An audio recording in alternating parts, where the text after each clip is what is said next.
Welcome to the Hollywood in Toto podcast, the right take on entertainment. The HiT cast offers a weekly look at Hollywood from a conservative point of view. Sick of media bias infecting Hollywood headlines? Tired of stars insulting your views? HiT has your back. Now, here's your host, Christian Toto. Welcome to episode 18 of the Hollywood in Toto podcast. This week's interview is with drummer Nick Ruffini. Nick isn't just a touring veteran. He's helping the next generation of drummers find their groove via his drummersresource.com website.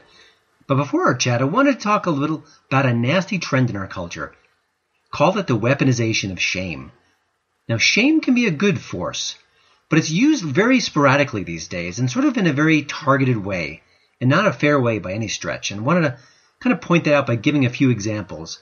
This is one that kind of irked me from a few years back. It was involving Bill Maher, of course, the HBO show host. He made a joke about the Palin family a couple of years back, and I have to say, I found it reprehensible. Now, Sarah Palin's a celebrity. She's a politician. She's fair game to a certain extent. I don't want to say the nastiest things about her or anyone, but certainly she's not within the protected class as far as comedians go. It's game on, and so be it. But what Bill Maher said one time was pretty reprehensible. He basically called her and her family out, comparing them to the mutant clan in The Hills Have Eyes. Now, in case you don't know, Sarah Palin has a special needs child, a Down syndrome child, as part of her extended family. And clearly Bill Maher was including that child within that group. But you know what? No one complained. No one cared. And frankly, I reached out to some groups that represent Down syndrome people, and they didn't seem to care at all. I think only one of the sources I reached out to seemed to have any sort of trouble with what Bill Maher said.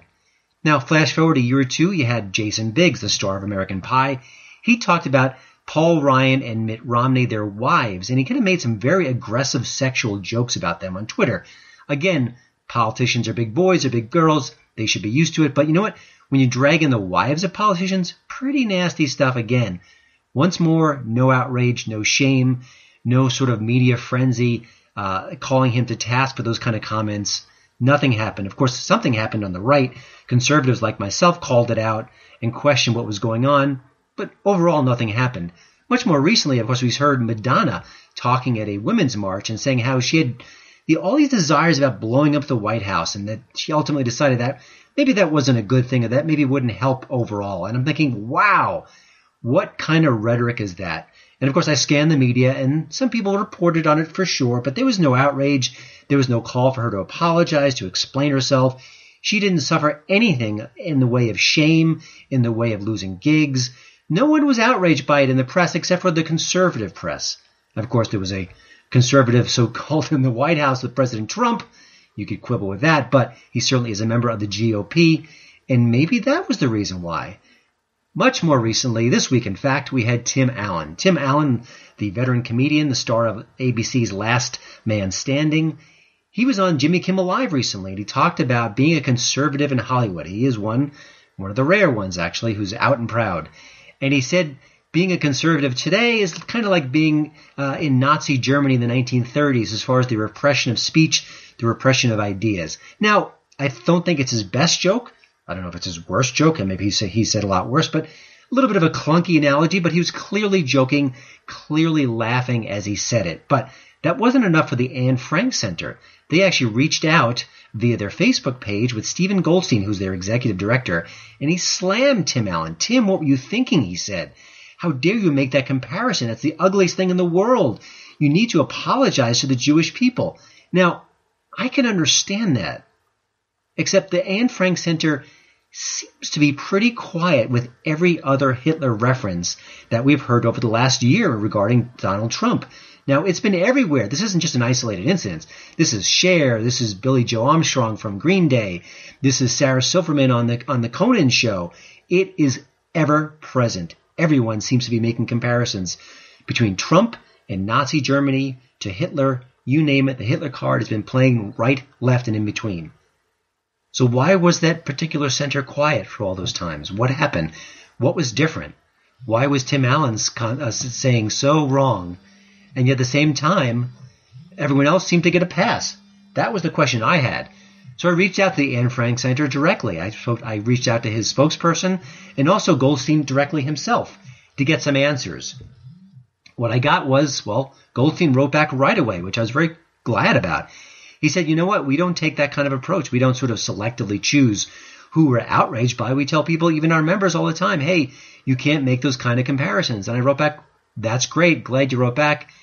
Now can I have some examples where you chastised a particular celebrity, since we've been hearing that so often the last year? Radio silence. Nothing. Now, I did a Google search to try to punch in some key terms. Anne Frank Center, celebrities, Hitler, Hollywood. I didn't come up with anything. I don't think there's been anything. I think we would have heard about it, because when Tim Allen said that, and when the Anne Frank Center put out that notice, guess what? It was all over the media. USA Today, Variety, Entertainment Weekly, they all covered it. So I'm thinking if another celebrity used the Hitler card and the Anne Frank Center replied or chastised them, I think it would have been all over the press. I don't think it was. And again, I don't think this is an isolated incident. I think this is just the way our culture works. It depends on the target. Now, in this particular situation, you had a conservative comedian, and he was called to task for something he said. And yet liberal comedians, liberal stars, liberal celebrities, they don't get chastised. Bill Maher attacked a conservative, Sarah Palin. So she wasn't deemed worthy of protection. If Bill Maher had targeted someone else, maybe a popular liberal politician, do you think the situation would be different? I sort of suspect it would. Again, backtracking a month or two when Madonna said she thought about blowing up the White House, if that was President Obama calling the White House home at that particular moment, you think there would have been no outrage? You think there have been any calls for apologies, any sort of retribution for what happened? I think there would have been. Frankly, the answer is why not? Why is it different? And that's the cultural question we have to ask. And part of it, I think, deals with the media. We talked about here on this podcast, and also it's all over the web, the out-and-out bias in the media today towards progressive agendas. It's clear. It's obvious. So when a Bill Maher says what he says, the liberal journalists who work for the various outlets, they don't say a word. They just sit on their hands. They don't rush to their keyboard to type up something. They don't share their outrage because they're not outraged. It's Sarah Palin. We can say what we want about her. If it extends to her special needs child, well, Sarah Palin's child. I guess we don't need to protect her or him. So that's what we're dealing with here. It's upsetting, and it's something I've been tracking for years as a Hollywood observer, and it's really, frankly, it's frustrating. And I'm waiting for that moment where someone within the journalism ranks stands up and says, hey, wait a minute, what's going on here? This is wrong. This isn't right. Why is the coverage so imbalanced? It certainly hasn't happened yet. So from this point on, I'll keep doing it. I think some of my peers on the conservative side will do it as well. But the bottom line is we want a fair playing ground. We want an open situation where people get protected for all the right reasons. If someone had said something nasty about Michelle Obama, the First Lady, my goodness, I'd be the first one to say that's absolutely wrong. Wrong, period. But when the rapper like Bow Wow says that they're going to pimp out First Lady Melania Trump and there's no outrage from the press, well, that speaks volumes. I want to switch gears a little bit and get to the HiT tip of the week. It's a movie called Blue Jay that was completely off my radar, but not anymore. I found it recently on Amazon Prime, and it's one of those movies where as soon as I read the descriptions, I'm in. It's about two people out in the wilderness. They're doing a massive hike. It's very dangerous, and they stumble upon 4 different people who are also on the hike, but those people don't seem to have the best intentions in mind, so conflict arises from there. Read the description, checked it out, really enjoyed the film. It's not the kind of typical story you normally see, because the couple in question, the ones on the hike, are dating, but they're not boyfriend, girlfriend. They're not married. They're not on a honeymoon. He's not about to propose and he's got the ring sort of hidden in his jacket. They're just getting to know each other. And I thought that was a really interesting twist because they don't necessarily trust each other yet. They don't know how they feel. Of course, there's an attraction. Of course, they decided to kind of spare this particular time to go on this trip. But you know what? They don't know what's going to happen next. And of course, when they meet those 4 people, anything can happen. It's a thriller. It's good. I have to say, I didn't quite buy the ending. You'll have to kind of check it out for yourself. But Blue Jay, it's on Amazon Prime right now. And just a quick little note. After I saw the movie, I was so impressed by it, I went out and kind of checked out who did it, who wrote it, the stars. I wasn't familiar with the actors involved, but one of the main stars is Sarah Lindsay. It turns out she co-wrote the film as well. So turns out she's got a website. I reached out to her, and we recently had a nice chat, and that'll be an upcoming story on Hollywood in Toto. Now it's time for this week's interview. Nick Ruffini is a world-class drummer who understands the business side of music all too well.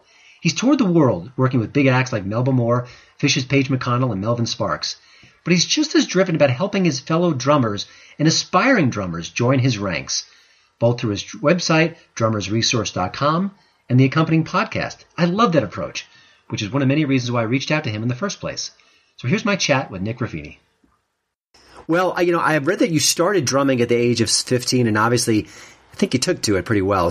But take us back to those early days. You're a teenager, you're playing the drums. Did you kind of get the sense this is your career, or was it just love at first sight? Or I always think, when we first can fall in love with something, it's kind of a special time. So what was it like for you then? We got to go back farther than that. Okay. So, we have to go back. I was probably like 10 or 12, and I was listening to Bobby Brown records. And like, I was listening to all this rap. My brother was into rap, and I wanted to be an entertainer. I wanted to be someone who was in front of people doing things. And this is what blows my mind. I never even thought about it, never even crossed my mind that I could be a musician. Mm-hmm. It was like I either had to rap or sing or dance or something. And I don't know why I was never like, oh, maybe I could play guitar, or maybe I could play drums or something like that. So I played piano from a really young age. I played piano for about 9 years when I was really young, and played at concert recitals and all that stuff. And then gave it up, started playing baseball. And then when I was 15, my brother, I sort of do everything that my brother does. So my brother started listening to rap, I listened to rap. He started skateboarding, I started skateboarding. He started playing drums, and he was in this pseudo band. And my parents had a party at their house, and he convinced them to let his band play. And the guy who brought his drums, because my brother didn't even have a drum set yet, left his drums there. And he left them there for a few weeks, and I could not stop playing them. But it was frustrating because, you sit down and you just sort of, for lack of better words, you just want to rock out, and I couldn't do anything. But I took to it well, and took to it pretty quickly, but I remember sitting there thinking, I really want to figure out this instrument. Like, I really want to learn I want to be able to sit down and play and not sound like tennis shoes in the dryer. Right.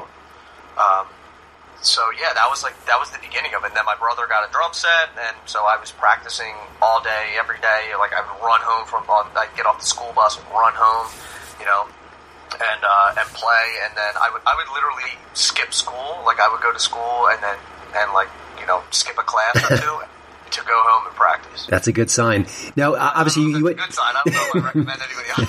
Well, long term, it worked out well for you, so we can put it that way. I know you eventually went to college and studied both music and business, but were you, at this point, when you were just starting out, were you self-taught, or did you find any sort of local instructor to help you? How did you kind of get to the next level? I took a few cursory lessons in the beginning, just really basic stuff. I mean, I think I took like 3 lessons or something like that. And then I would just play along with records. And I played along with records for a really long time. And then I started playing in a band. I started a band I started like jamming with guys, and I started a band when I was like 18. But I remember I was playing along with records, and I excelled really quickly, and everybody kept telling me how good I was, and it went totally to my head. And I wasn't like a jerk about it, but I thought in my head, I was like, I'm the man, I'm this great drummer. And then when I started gigging out and I started seeing other people playing, I realized that I had a lot of work to do. And so then I found some really high-level teachers and started studying with a lot of people. And then got really serious about studying, and then I got into college, and college was a game changer for me, just playing I played in every single ensemble that you can think of. I played jazz band, and I never did marching. I'd never been in marching band. They asked me to do that in college, but I didn't do it. But I was in jazz band and percussion ensembles and African percussion ensembles and Brazilian percussion ensembles, and I was in a 17-piece salsa band, and I was in a small jazz combo. I was playing in my own band. I was touring around the country playing music. So I was playing a lot of different music with a lot of different people, a lot of different styles. So I mean, my biggest growth was in college, and I was practicing, between 6 and 8 hours a day too. Gotcha.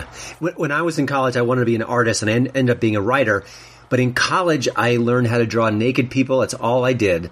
And while you can get some skill there, I was never taught the business side, how to apply myself, how to, build a portfolio and reach out. And I think looking at your background, you had sort of a very sort of healthy balance between, hey, there are business realities about the music career, and also I'm going to learn the craft. So did you sort of actively seek out that balance, or did it just happen and you had good instructors? Well, I grew up in an entrepreneurial family. So my family's been in the restaurant business since the 70s. They still are. I grew up, business has always been sort of second nature to me. It's just always been that way. I did like the lemonade stand thing and, sold stuff on eBay and I was always a businessman. But coincidentally, it's funny that you brought that up because I went to Villanova University. At the time, Villanova didn't have a music department, and I was sitting in marketing class, bored to tears, and said, I just want to play music. Then I transferred, I went to Kutztown, they have a great percussion department. I'm sitting in a percussion class at 8 o'clock in the morning, playing bongos with 5 other people who took it as an elective, and it's exactly what you can think of, like 10 people sitting around a room just banging on bongos. I sort of said, what the hell am I doing here? I said, I already know how to play. I need to continue my craft, but I don't think this is the right direction. So I changed back to a business major with a music minor. And so I ended up getting the best of both worlds. But I sort of realized where my strengths are because I was the treasurer of the percussion department. Then I became the president, and I was running that. I was running 2 businesses while I was in college. Plus, I was running my band, so I was in charge of all the touring and the booking and all that stuff. So I realized where my strengths are, and I can be an artist, but if I'm an artist and a businessman, I thought that really gave me a great advantage. Gotcha. Over the years, you kind of mentioned, even at an early age, you really worked in, almost every musical genre you can think of. Do you have a particular favorite, or do you find that every time you switch up, there's something new and fresh and exciting that kind of greets you? There's always something that's exciting, and I'm the type of person who gets bored easily, so I need to play different styles and things like that. But for the most part, I usually stick around, funk, rock, soul, jazz kind of stuff. Like I never really got into heavier music. Like I was never a heavy rock guy or a heavy metal guy or anything like that. Not that there's anything wrong with it. I just never gravitated that way. Mm-hmm. So I've been more. I like a lot of instrumental music. I was into jam music for a while, so I was a huge Fish fan, so I listened to a bunch of that. But then got really into jazz and sort of went down that rabbit hole for a few years. And I think learning all these styles, you have to do that. You have to go down. I went down the Latin rabbit hole for a long time and learned all that, and then went down the jazz rabbit hole and then the funk rabbit hole, and so really diving deep into each one of those to give me a great understanding of all those styles. Mm-hmm. So I like playing all of them, frankly. I mean, for me, if it has a really heavy groove to it and just a really deep pocket and groove, that's what I'm all about. Gotcha. Now, with you as a podcaster, you interview a lot of really big time drummers over the years. Do you have any particular favorites, and why do they stand out to you? A couple of them. One, which is actually he's not that big of a name, but his name's Steve Bowman. But he played on the first He was the original drummer from Counting Crows. And Counting Crows, their record August and Everything After is hands down my favorite record of all time. So I listened to it for about a year and a half every single day. Every single day. So to have him on the podcast was amazing, and we've since developed a friendship, which is even more amazing. And Steve Gadd, who was one of my favorite drummers of all time, he played on a ton of Simon and Garfunkel records. He's played on a bunch of Steely Dan records. I think he's played on like 5,000 records or something like Yikes. that. So I had him on recently, which was absolutely amazing. There's James Gadsden, who did all the Bill Withers stuff. I'm a huge fan of his. and just had Chad Smith from the Red Hot Chili Peppers. Actually, I've had Chad twice now, and to have him on, I'm a huge Chili Peppers fan. Grew up listening to them, so it's really iconic for me when I can talk to these guys and know where I was when I first heard their records, or if they really had an impact on my life. Mm-hmm. To be able to say, hey, you're the guy who did that. I was playing your drum parts when I was 17, 18, 19 years old. Now I'm 35. I'll be 36 next month, or in April. And, now I get to have a conversation with you as equals. Pretty amazing. And let's not, maybe not as equals, but as colleagues, yeah. At least. So I still look up to, trust me, I still look up to all these guys. I don't think that I am anywhere near most of HiT guests, but...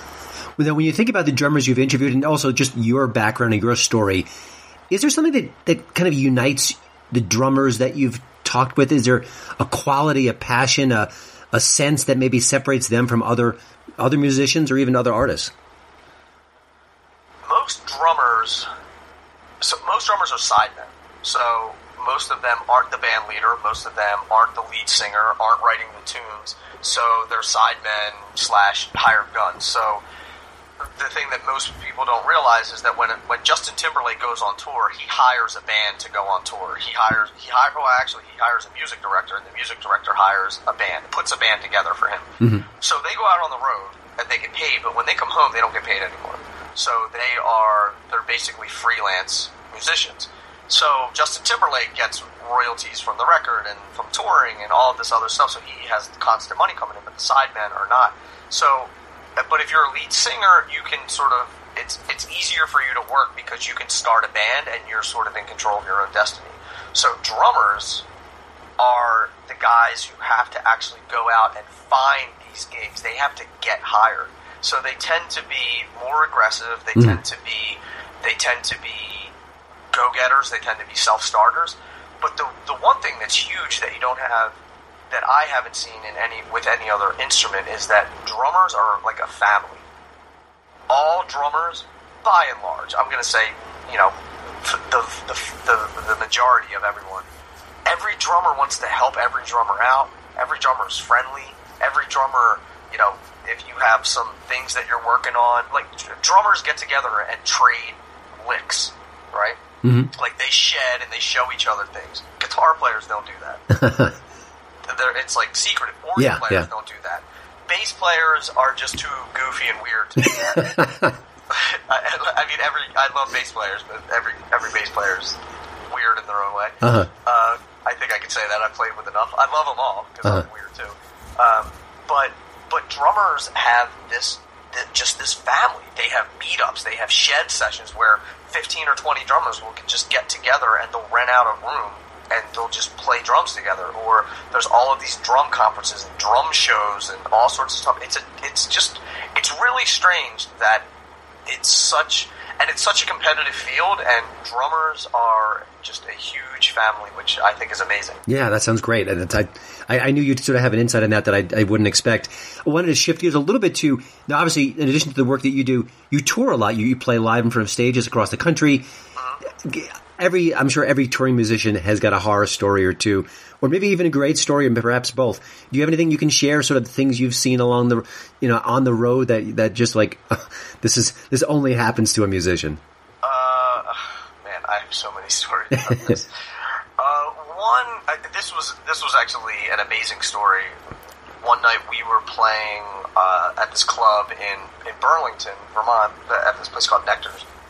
And I mentioned I'm a huge Fish fan, and that Nectar's is the place where Fish started. It was sort of the first place that they ever played. We were playing that. We were doing a couple night stand there, and they came down and said, "Hey, do you mind if Warren Haynes sits in with you guys?" So Warren Haynes is a really famous guitar player, and we were sort of blown away. We were like, "This would be absolutely amazing."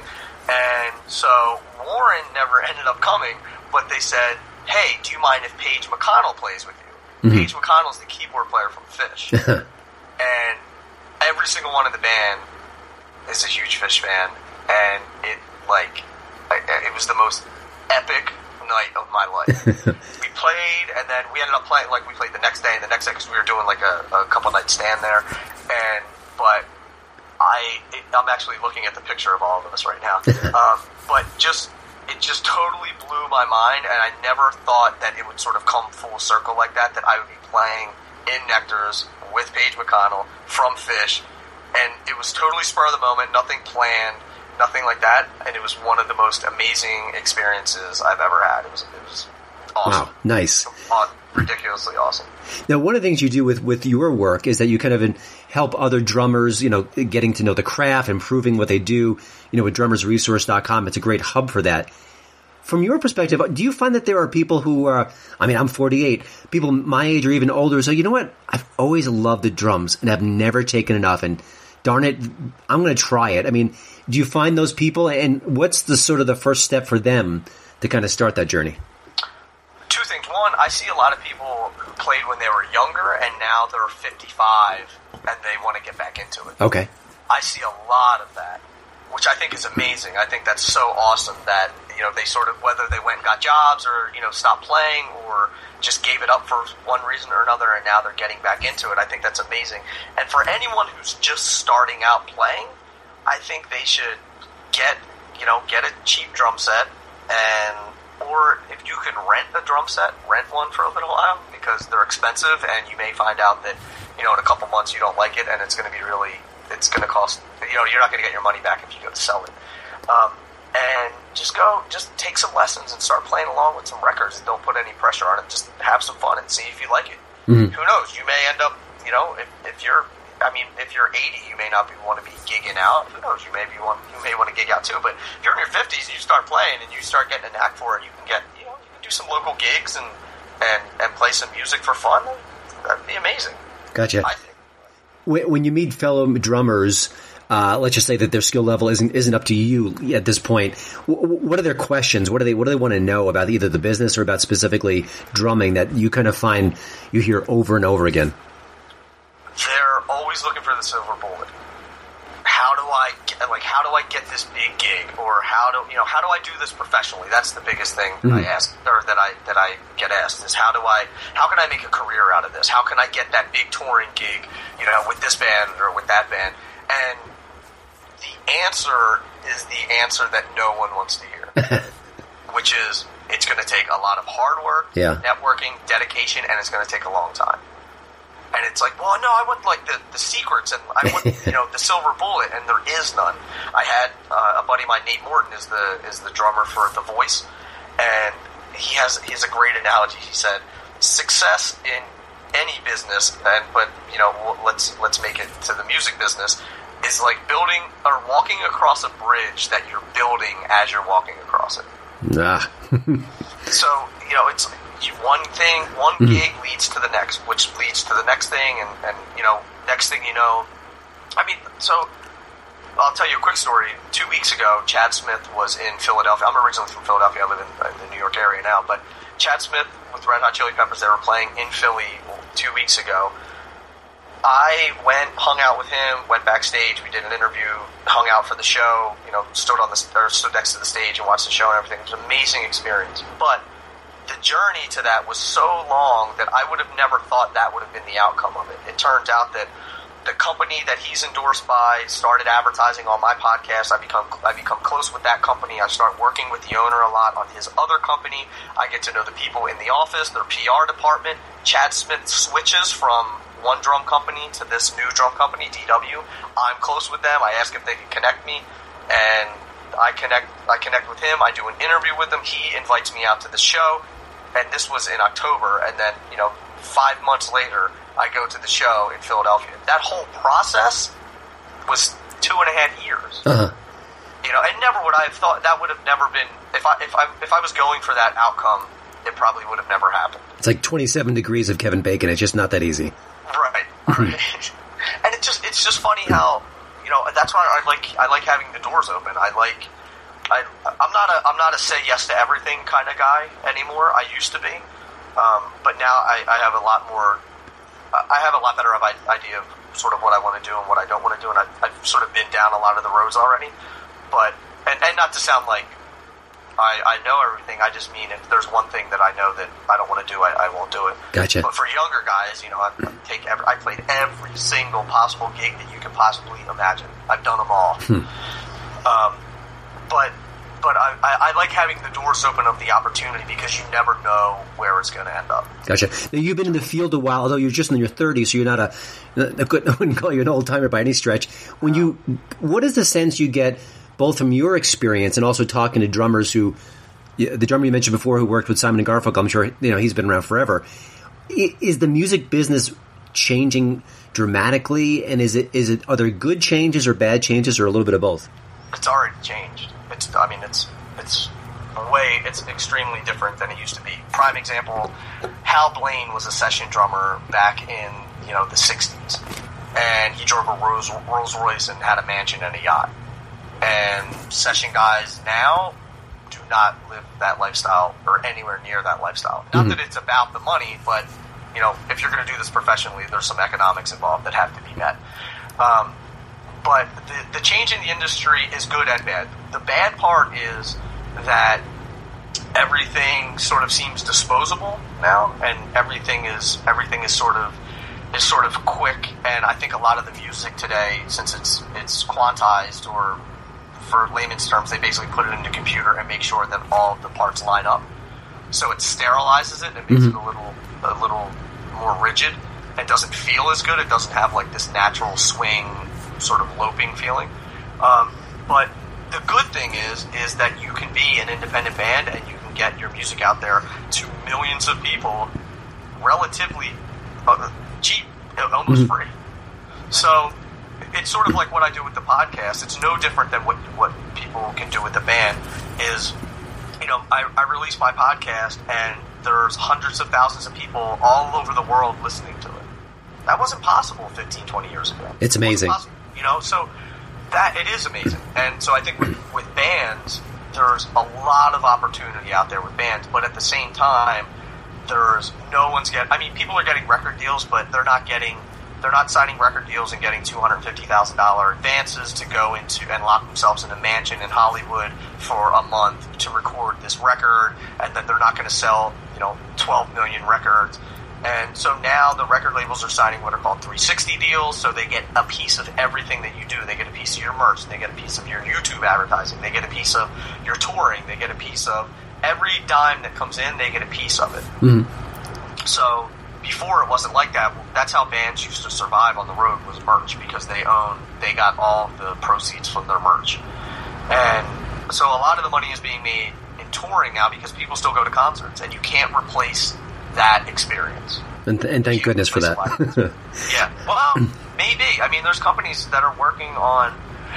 Well, let me sort of digress a little bit. There's the great thing about the internet too is that say you want to go to a live show and you can't make it. Now you can watch the entire experience on your 75-inch TV in full HD in real time. In surround sound too, so surround sound. That helps. Like you turn out the lights and you put that on, and you're there, man. Gotcha. You don't have to trek in and out of the, you don't have to trek into the city to go, or you don't have to park, or any of that stuff. And then when you're done, you just get up, go to bed. Nice. A year or so ago, I watched the documentary Wrecking Crew, which I thought was terrific. I was kind of curious. We just watched that on Sunday. It's good stuff, and I was kind of curious from your perspective. Is there a particular documentary you could recommend that really gives insight into drumming? It doesn't have to be specifically about drumming, but maybe one that you've seen that you could say, hey, if you watch that movie, you really get a sense of what we do. There's Sound City is a great. Dave Grohl did that documentary. I think it's called Sound City. I'll look it up, but I think it's called Sound City. Okay, we can check. I've seen it. I just forget. I don't know why the name is sort of escaping me. But another one that a buddy of mine. This is more drumming, but I think it's a great history piece. So my buddy Daniel Glass put out a DVD called The Century Project, and it takes 100 years of American history, 1864 to 1964, through the eyes of a drummer. And he explains why the sounds of music have changed throughout from 1864 to 1964 when the Beatles hit. And he tells it through the eyes of the drummer, but explains why the music changed because of economic things and because of, you know, the wars and all this stuff. So it's actually American history through the eyes of a drummer for 100 years. I love that. I will put a link on the show notes page for that as well. So I mean, it is a really it's drum heavy, but if you like history or if you like music, it's totally, it'll be right up your alley.